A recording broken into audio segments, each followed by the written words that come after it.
இயேசு ஜீவிக்கிறார். சுவிசேஷ ஊழியம் வழங்கும் ஜீவ வார்த்தைகள். கிறிஸ்துவுக்குள் பிரியமானவர்களே, ஆண்டவராகிய இயேசு கிறிஸ்து நாமத்தில் உங்களை யாவரையும் அன்போடு வாழ்த்து வரவேற்கிறோம்.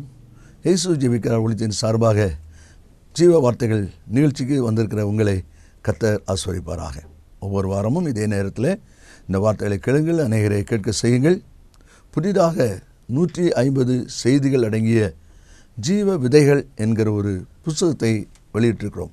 பிரசங்க குறிப்புகள், 150 பிரசங்க குறிப்புகள். உங்களுக்கு தேவையானால் எங்களோடு தொடர்பு கொள்ளுங்கள். கர்த்தர் நம்மை ஆசீர்வதிப்பாராக. இந்த நாளிலும் தேவன் நமக்கு தருகிற வார்த்தையை நான் வாசிக்கிறேன். ஜெபத்துடன் கேளுங்கள். 2 ராஜாக்கள் 7ஆம் அதிகாரம் 9ஆம் வசனம். குஷ்டரோகிகள் ஒருவரை ஒருவர் நோக்கி, நாம் செய்கிறது நியாயமல்ல. இந்நாள் நற்செய்தி அறிவிக்கும் நாள். பொழுது விடி மட்டும் காத்திருந்தால் குற்றம் நம்மேல் சுமரும்.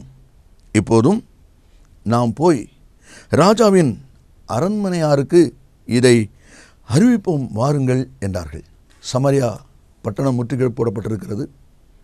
பட்டணத்துக்கு வெளியே 4 குஷ்டரோகிகள் இருக்கிறார்கள். சீரிய இராணுவம் சுற்றி வளைத்திருக்கிறது. இந்த நிலையிலே பட்டணத்துக்குள்ளிருந்து இவர்களுக்கு ஆகாரம் கிடைக்கவில்லை. ஆகினாலே அந்த 4 பேரும் ஒரு தீர்மானம் பண்ணுகிறார்கள். இங்கே இருந்தாலும் பட்டினியாலே சாகப் போகிறோம், சீரிய படைக்கு போவோம், உயிரோடு வைத்தால் பிழைப்போம், கொன்று போட்டால் செத்து போவோம் என்று சொல்லி அங்கே போகிறாங்க. அங்கே போய் பார்க்கும்போது ஆண்டவர் யுத்த இறைச்சலை கேட்க பண்ணினதுனாலே அந்த சீரிய இராணுவம் சகல தளவாட பொருட்களையும் அவ்விதமாக விட்டு ஓடிவிட்டார்கள். இவர்கள் கூடாரத்துக்குள்ளே போய் பார்க்கிறார்கள். புசித்தார்கள், குடித்தார்கள். அங்கே இருக்கிற பொன் வெள்ளி இவைகளை எடுத்துக்கொண்டு ஒளித்து வைத்தார்கள். அடுத்த கூடாரத்தில் போய் அதே செய்கிறார்கள். அப்பொழுதுதான் அவர்கள் பேசுகிறார்கள், நாம் செய்கிறது நியாயமல்ல, நாம் மட்டும் புசித்து குடித்து செய்து கொண்டிருப்பது நியாயமல்ல. பட்டணத்தில் இருக்கிறவங்களுக்கு ஆகாரம் உண்டாகும்படி நல்ல செய்தி சொல்ல வேண்டிய நாள் என்று சொல்லி அவர்கள் சொல்வதையும் அதன்படியான காரியங்கள் நடப்பதையும் அந்த பகுதியில் பின்னாலே நாம் வாசிக்க முடியும். இந்த வார்த்தையில் கேட்கிற அன்பு நேச பிள்ளைகளே, இன்றைக்கு கர்த்தர் என்ன காரியத்தை நமக்கு முன்பாக கொண்டு வருகிறார் என்றால், அவர்கள் அன்றைக்கு சொன்னார்களே நாம் செய்கிறது நியாயமல்ல. இன்றைக்கி கர்த்தர் உங்கள் முன்பாக வைக்கிற கேள்வி, நீங்கள் செய்கிறது நியாயம்தானா? உங்கள் மனதுக்கு சரியாய் தோன்றுவதனாலே அது நியாயமாய் மாறாது. உங்கள் மனதுக்கு பிடிக்காததுனாலே மற்றவருடைய செயல் தவறாகவும் இருக்காது. இதை அநேகர் புரிந்து கொள்வதில்லை. அதனால தான் கர்த்தர் என்று கேட்கிறார், நீ செய்கிறது நியாயம்தானா என்பதை யோசிக்கும்படி ஆண்டவர் விரும்புகிறார். ரூத்து புஸ்தகம் 1ஆம் அதிகாரம் 1ஆம் வசனத்தை வாசிக்கும்போது, பெத்லெஹேமில் இருக்கிற எலிமெலே குடும்பம் தேசத்திலே பஞ்சம் ஏற்பட்டது நிமித்தம் மோவாபு போகிறார்கள். கர்த்தர் போக சொல்லலை. அப்பத்தின் வீட்டில் இருக்கிறவங்க, ஆகாரத்தின் வீட்டில் இருக்கிறவங்க பஞ்சொன்னு ஓட ஆரம்பிக்கிறாங்க. சங்கீதம் 33:19 வாசிக்கும்போது, பஞ்சகாலத்தில் அவர்களை உயிரோடு காக்கும்படி என்று வாசிக்கிறோம். ஆண்டவர் உயிரோடு காக்க ஆயத்தமாக இருக்கும்போது இவர்கள் ஓடி போனார்கள். முடிவு என்ன? கணவன் இழந்தான், 2 பிள்ளைகள் இழந்தார்கள். நகோமி தனித்தவளானாள் என்று சொல்லி வேதம் சொல்கிறது. இவ்வளவு நஷ்டத்துக்கு காரணம் என்ன? அவங்க மனசுக்கு ஏற்பட்டது அவங்க செய்கிறதுனால. இந்த நாள் வார்த்தை கேட்டுக்கொண்டிருக்கிற நீங்களும் கூட உங்கள் மனசில் ஏற்பட்டதெல்லாம், நினைச்சதெல்லாம், விரும்பினதெல்லாம் செய்ய பிரயாசப்படாதபடி நீங்கள் செய்கிறது நியாயம்தானா என்பதை சற்று யோசித்து பாருங்கள். சுகமடைவதற்காக எலிசாவை தேடி வந்த நாகமான் யோர்தானில் போய் மூழ்கு என்று சொன்னபோது அவனுக்கு மிகுந்த வருத்தம். ஏன் அந்த வருத்தம்? அவன் சொல்லுகிறான், எலிசா குஷ்டரோகத்தை தடவி நீக்கி விடுவார் என்று நான் நினைத்திருந்தேன். அதான் அவ்வளோ கோவம். நான் நினைச்சது நடக்கலை. நீங்களும் எத்தனை தடவை சொல்கிறீங்க, நீங்கள் விரும்ப நடக்கலை, நினைச்சது நடக்கலைன்னு சொன்ன உடனே ஏதோ ஒரு முடிவு எடுக்கிறீங்க. அது நியாயமல்ல. சீக்கிரமாக வேகமாக 2-3 காரியங்களை நாம் வாசித்து ஜெபிக்க போகிறோம். நாம் செய்கிறது நியாயமா இல்லையா? என்னாகமம் 22ஆம் அதிகாரம் 34வது வசனத்தை வாசிக்கும் போது, பீலையாம் கர்த்தருடைய தூதனை நோக்கி, நான் பாவம் செய்தேன், வழியிலே நீர் எனக்கு எதிராக நிற்கிறதை அறியாதிருந்தேன். இப்போதும் உமது பார்வைக்கு இது தகாததாய் இருக்குமானால் நான் திரும்பி போய்விடுகிறேன். நல்ல கவனிகள், விலையன் சொல்கிறான், நான் தான் பாவம் செஞ்சிட்டேன்னு சொல்கிறான். இப்பொழுதும் இது உமது பார்வைக்கு தகாததாய் இருக்குமானால் நான் திரும்பி போய்விடுகிறேன் என்று சொல்லி அவன் சொல்வதை நாம் அதில் பார்க்கிறோம். 32 கர்த்தர் என்ன வார்த்தை சொல்லியிருக்கிறார்? உன் வழி எனக்கு மாறுபாடாக இருக்கிறதினால் நான் உனக்கு எதிரியாக புறப்பட்டு வந்தேன். இவ்வளவு தெளிவாக கர்த்தர் பேசியிருக்கிறார். உன் வழி எனக்கு விலகி இருக்கிறது, எனக்கு மாறுபாடாக இருக்கிறது, நான் சொன்ன பாதை விட்டு வேறு விதமாக நீ போய்கொண்டிருக்கிறாய், அதனால தான் நான் உனக்கு எதிரியாக வந்தேன்னு சொல்லுகிறார். இதையும் கேட்டுக்கிட்டு அவன் சொல்கிறா, இது தகாததாக இருக்குமானால், தன்னை உணராத வாழ்க்கை. அப்படியானால் நீ செய்கிறது நியாயமல்ல. எது? தன்னை உணராத வாழ்க்கை, தவறை உணராத வாழ்க்கை, குறைவை உணராத வாழ்க்கை, மீறுதலை உணராத வாழ்க்கை. அதைத்தான் முதலாவது வாசிக்கிறோம். அவங்க சொன்னாங்க, நாம் செய்கிறது நியாயமல்ல.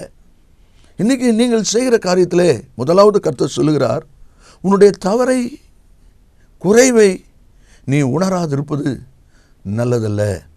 ஏனென்றால் தெளிவாய் அந்த வார்த்தை சொல்லப்பட்டிருக்கிறதை நாம் அதில் பார்க்கிறோம். அப்படி இருந்தும் அவன் அப்படியே கேட்குறான். கர்த்தர் சொல்கிறாரு, இந்த 3 விச கழுத உன்னை எனக்கு விலக்கிட்டு, அதனால தான் நீ பிழைச்ச. இவ்வளோ சொன்ன பிறகு சொல்கிறான் பாருங்க. யோபு 19:4 வாசிக்கும்போது, நான் தப்பி நடந்தது மெய்யானாலும் என் தப்பிதம் என்னோடு தான் இருக்குதுன்னு சொல்கிறான். உன்னத பாட்டு 1:6, நான் கருப்பாக இருந்தாலும் அழகாக இருக்கிறேன். இந்த வார்த்தைகள் எல்லாமே குறைவை உணராத ஒரு வார்த்தையாக இருக்கிறது. அப்படினால் முதலாவது கர்த்தர் சொல்கிறார், உன் தவற உணராத வாழ்க்கை நியாயமான வாழ்க்கை அல்ல. ரெண்டாவது கர்த்தர் நமக்கு கொடுக்கிற வார்த்தை சாமுவேலின் 2ஆம் புஸ்தகம் 11ஆம் அதிகாரம் 1 வசனத்திலே நாம் வாசிக்கும்போது, தேசத்திலே யுத்தம் நடக்கிறது. அந்த யுத்தத்திற்கு தாவீது ராஜா படைத்தலைவன் படை எல்லாவற்றையும் அனுப்புகிறான். யோவாபையும் அவனோட கூட சேவகரையும் இஸ்ரவேல் அனைத்தையும் அம்மோன் புத்திரரை அழிக்கவும் ராப்பாவை முற்றுகை போடவும் அனுப்பினான். யுத்தம் பண்ணுவதற்கு படைத்தலைவன் யோவாப், படை வீரர்கள் எல்லாரையும் அனுப்பிவிட்டான் தாவீது. ஆனால் என்ன சம்பவம் நடக்குது? தாவீதோ எருசலேமில் இருந்து விட்டான். யுத்த சேனை புறப்படும் பொழுது தாவீதும் யுத்த சேனைக்கு போயிருக்கணும். ஆனால் அங்கே போகாதபடி அவன் இங்கே நின்று விட்டதை பார்க்கிறோம். விளைவு என்ன? ஸ்நானம் பண்ணுகிற ஒரு ஸ்திரியை பார்க்க, அவளை தனக்கு மனைவியாக்க, அதற்கு அவள் புருஷனை கொலை செய்ய, இந்த காரியம் கர்த்தருடைய பார்வையில் பொல்லாததா இருந்தது. ஏன் இப்படிப்பட்ட ஒரு விபரீதமான சம்பவம் இங்கே ஏற்பட்டது? தாவீது வாழ்க்கையில் வந்தது. யுத்தத்துக்கு போக வேண்டிய தாவீது எருசலேமில் இருந்து விட்டான். இந்த வார்த்தையை கேட்கிற அன்பு நேச பிள்ளைகளே, ரெண்டாவது, எது நியாயமல்ல? கர்த்தர் உன்னை என்ன செய்ய சொல்லியிருக்கிறாரோ நீ எங்கே இருக்கணுமோ அங்கே இருக்கணும். என்னிடத்தில் பொதுவாக இதை செய்யலாமா போகலாமா அப்படின்னு கேட்பாங்க. நான் சொல்லுவேன், இயேசு உங்களை எங்கே தேடுகிறாரோ அங்கே போங்க. இங்கே தேடுறாரா இங்கே வாங்க, அங்கே தேடுறாரா அங்கே போங்க. ஆண்டவர் தேடுகிற இடத்துல நீங்களும் நான் இருந்தால் நாம் செய்வது நியாயம். ஆண்டவர் தேடுகிற இடத்துல நாம் இல்லை என்றால் நாம் செய்வது நியாயமல்ல. யுத்தத்துக்கு போக வேண்டிய தாவீது எருசலேமில் இருந்தபடியினால் ஒரு கொலைகாரனாய் மாறிவிட்டான். ஒரு முறை நாங்கள் சிஷ்ய ஊழியத்து போகும்போது எங்களோடு வர வேண்டிய ஒரு சகோதரர் வயலுக்கு தண்ணி பாய்க்க வேண்டும் என்று சொல்லி, இன்றைக்கி நான் வரல, நான் தண்ணீர் பாய்க்கணும்னு சொல்லி இருந்து கொண்டார். நாங்களும் போய்விட்டோம். சாயந்தரம் ஊழியம் முடிந்து திரும்ப வருகிறோம். அவரை விசாரிக்கிறோம்.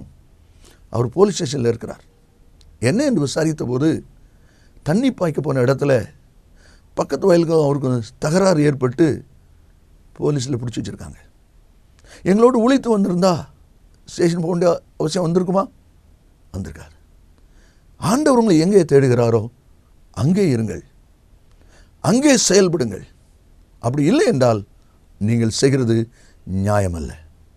ஒருவேளை ஊழியம் செய்கிற நீங்களாக இருந்தால், நீங்கள் இப்பொழுது செய்கிற ஊழியம் கர்த்தர் கொடுத்தது தானா? நீங்கள் செய்கிற இடம் கர்த்தர் தந்திருக்கிறது தானா? அப்படி என்றால் வளர்ச்சி மேன்மை இருக்கும் என்பதை தெளிவாய் உங்களுடைய வாழ்க்கையில் நீங்கள் அறிந்து கொள்ளுங்கள். ஆதாம் பார்த்து கேட்டார், ஆதாமே நீ எங்கே இருக்கிறாய்? அவன் தோட்டத்துக்குள்ளே இருக்கிறான், நல்லா தெரியும். பின்ன ஏன் கேட்குறார்? நான் வைத்த இடத்துல நீ இல்லையே. உன்னோடு பேச நான் வந்திருக்கிறேன், உன்னுடைய காரியத்தை கேட்க நான் வந்திருக்கிறேன். ஆதாமே, நான் வைத்த இடத்துல நீ இல்லையே. தேவன் வைத்த இடத்துல நீங்கள் இல்லாதிருந்தால் நீங்கள் செய்வது நியாயமல்ல.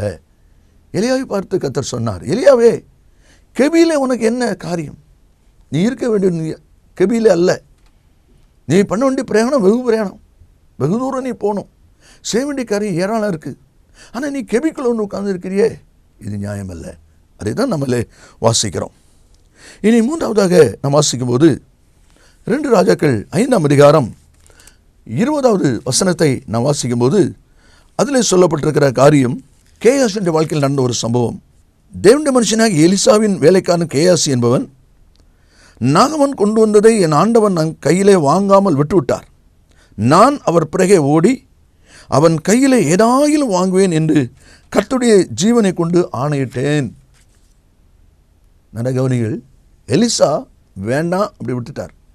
ஆனால் இவன் போய் வாங்குறான். எது நியாயமல்ல?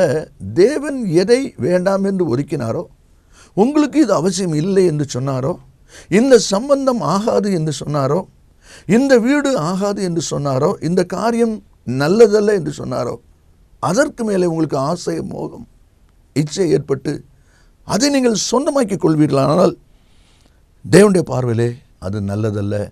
அதை தான் இந்த வார்த்தை சொல்வதை நாம் அங்கே பார்க்கிறோம். ஆதாமை பார்த்து கர்த்தர் கேட்டார் 3:11, புசிக்க வேண்டாம் என்று நான் உனக்கு விலக்கின கனியை புசித்தாயோ? நான் வேண்டான்னு சொன்னனே, வெறுத்து விட்டேன், அதை ஏன் புசிக்கிற? அப்படி செய்தா அது நியாயமல்ல. தேவனுடைய வாழ்க்கையில் வேண்டாம் என்று சொன்ன காரியத்தை, தள்ளிவிட்ட காரியத்தை நீங்கள் எடுத்துக்கொள்வீர்களானால், சொந்தமாக்க பிரயாசப்படுவீர்களானால் அது நல்லதல்ல. கர்த்தர் வேண்டாம் என்று ஒதுக்கினதை எடுக்க பிரயாசப்படாதீர்கள். கடைசியாக ஆதியாகமம் 3:12 நாம் வாசிக்கிறோம், என்னுடனே இருக்கும்படி தேவரீர் எனக்கு தந்த ஸ்திரியானவள் அவ்விருட்சத்தின் கனியை எனக்கு கொடுத்தால் நான் புசித்தேன். புசிக்க வேண்டாம்னு சொன்ன காரியத்தை புசித்தியோன்னு சொன்ன உடனே, ஆமாம் ஆண்டவரே, சாப்பிட்ட ஆண்டவரேன்னு சொல்லக்கு பதில், நீர் தந்த ஸ்திரியானவள் தந்தா புசித்தேன் அப்படின்னா என்ன சொல்லுகிறான்? நீர் மட்டும் அந்த ஸ்திரியை எனக்கு தராமல் இருந்திருந்தா நான் புசித்திருக்க மாட்டேன். தான் செய்த தவறை இன்னொரு மேலே போடுகிறான். அது நல்லதல்ல. நீங்கள் செய்த தவறு, நீங்கள் செய்த குறைவு, உங்கள் வாழ்க்கையில் ஏற்பட்ட தவறை இன்னொரு மேலே நீங்கள் குற்றச்சாட்டுவது நியாயமல்ல. அதை தான் தேவனுடைய வார்த்தை சொல்வதை நாம் அதில் பார்க்கிறோம். சங்கீதம் 19:12 தன் பிள்ளைகளை உணர்கிறவன் யார்? நீர்மொழியில் வாசிக்கிறோம், தன் பாவங்களை மறைக்கிறவன் வாழ்வடைய மாட்டான், அறிக்கை செய்து விட்டு இரக்கம் பெறுவான். இரக்கம் செய்ய கர்த்தர் ஆயத்தமாயிருக்கிறார். உங்களுடைய தவறை, நீங்கள் செய்ததை இன்னொரு மேல் சாட்டாதபடி எச்சரிக்கையாயிருங்கள். அப்படி நீங்கள் செய்வது நல்லதல்ல. அதைத்தான் நம்ம இங்கே வாசிக்கிறோம். குஸ்ரோகிகள் சொன்னாங்க, நாம் செய்கிறது நல்லதல்ல, எல்லாரும் பட்டினியாக இருக்கும்போது நம்ம மட்டும் சாப்பிட்டுட்டு இருக்கிறது நல்லதல்ல என்று சொல்லி நற்செய்தி அறிவிக்க போனார்கள். இன்றைக்கி நம்முடைய வாழ்க்கையில் எது நல்லதல்ல? உங்களை நீங்கள் உணராமல் வாழ்வது நல்லதல்ல. நீங்கள் இருக்க வேண்டிய இடத்தை விட்டு தேவன் விரும்பாத இடத்துல இருப்பது நல்லதல்ல. ஆண்டவர் வெறுத்ததை சேர்க்க நினைப்பது நல்லதல்ல. குறைவை ஒத்துக்கொள்ளாமல் அடுத்தோர் மேல் சொல்வது நல்லதல்ல. இந்த வார்த்தையில் கேட்கிற நீங்களும் கூட செய்வது நியாயம்தானா, நல்லதுதானா? யோசித்து முடிவெடுங்கள். கர்த்தர் நம்மை ஆசீர்வதிப்பாராக. இயேசு சீக்கிரம் வரப்போகிறார். ஜெபிப்போம். நல்ல பிதாவே, நன்றியோடு துதிக்கிறோம். உடைய வார்த்தை ஆமென்றும் ஆமென்னும் இருப்பதற்காக ஸ்தோத்திரம். இந்த வார்த்தை கேட்கிற ஒவ்வொரு பிள்ளைகளும் நாம் செய்கிறது நியாயம்தானா என்பதை அறிந்து உணர்ந்து திருந்தி நன்மை சுதந்திரிக்க கர்த்தர் உதவி செய்யும். மனமாற்றம் அடைவார்களாக. இயேசுவின் நாமத்தில் பிதாவே, ஆமென், ஆமென். கர்த்தர் உங்களை ஆசீர்வதிப்பாராக. ஆமென், ஆமென். அருமையானவர்களே, கடந்த நாட்களில் ஒரு புஸ்தகத்தை குறித்து நான் உங்களுக்கு சொன்னேன். 50 செய்திகள் அடங்கிய இந்த புஸ்தகம் உங்கள் ஆவிக்குரிய வாழ்க்கைக்கு மிகவும் பிரயோஜனமாக இருக்கும். ஊழியர்களுக்கு சிறப்பாக பிரயோஜனமாக இருக்கும். நீங்கள் இதை பெற்று பயன்படும்படி உங்களை அன்பாய் கேட்டுக்கொள்கிறேன். மற்ற விவரங்களை என்னிடத்தில் கேட்டுக்கொள்ளுங்கள். கர்த்தர் உங்களை ஆசீர்வதிப்பாராக.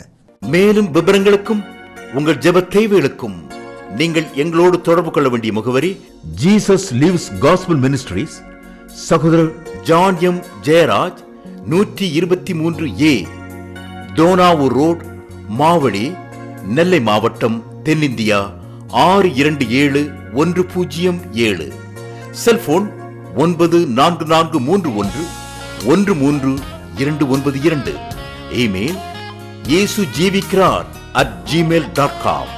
Website www.jesuslivesministries.org.